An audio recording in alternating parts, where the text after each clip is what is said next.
จะบอกเนอบอะไรไม่กังแลนเยอะยังผ่าลูกประเภทล้อเจียประเภทลูกเต่า còn tới lúc hổng đây phát miền đây thật khó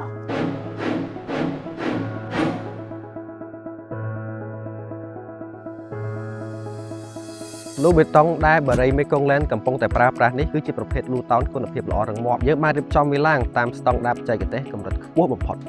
ពេលរដូវវស្សាមកដល់ទោះបីជាភ្លៀងធ្លាក់ខ្លាំងប៉ុណ្ណាក៏ដោយក៏បងអត់ចាំបាច់បារម្ភពីបញ្ហាលិចទឹកដែរ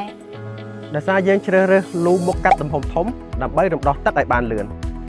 បន្ថែមលើសពីនេះទៅទៀតលូបេតុងរបស់យើងគឺមានកម្រាស់សាច់បេតុងក្រាស់ក្រងឆ្អឹងរឹងមាំមិនស្រុតនិងអាចទ្រាំទម្ងន់ធ្ងន់បានយ៉ាងល្អរួមជាមួយនឹងការយកចិត្តទុកដាក់ក្នុងការរៀបចំផ្ទៃបាតនិងតេស្តពិនិត្យគុណភាពលូឲ្យបានច្បាស់លាស់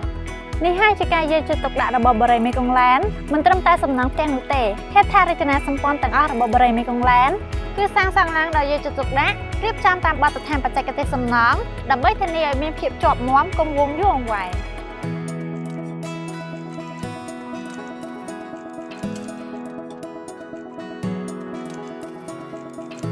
លើពីផ្ទះដ៏ស្រស់ស្អាតនិងរឹងមាំបរិយាមេកុងឡែនក៏ធានាឲ្យបាននូវគ្រឹះនិងហេដ្ឋារចនាសម្ព័ន្ធដែលល្អបំផុតសម្រាប់អតិថិជនគ្រប់រូបសម្រាប់បងចង់ដឹងព័ត៌មានបន្ថែមអាចអញ្ជើញមកមើលដល់ទីតាំងគម្រោងផ្ទាល់បានស្ថិតនៅលើផ្លូវជាតិ 6A ផ្ទាល់តែម្ដងឬក៏បងអាចទំនាក់ទំនងតាមលេខទូរស័ព្ទ 061 955 999 បូរីមេកុងឡែនផ្ដើមជីវិតរីករាយនិងជោគជ័យនៅទីនេះ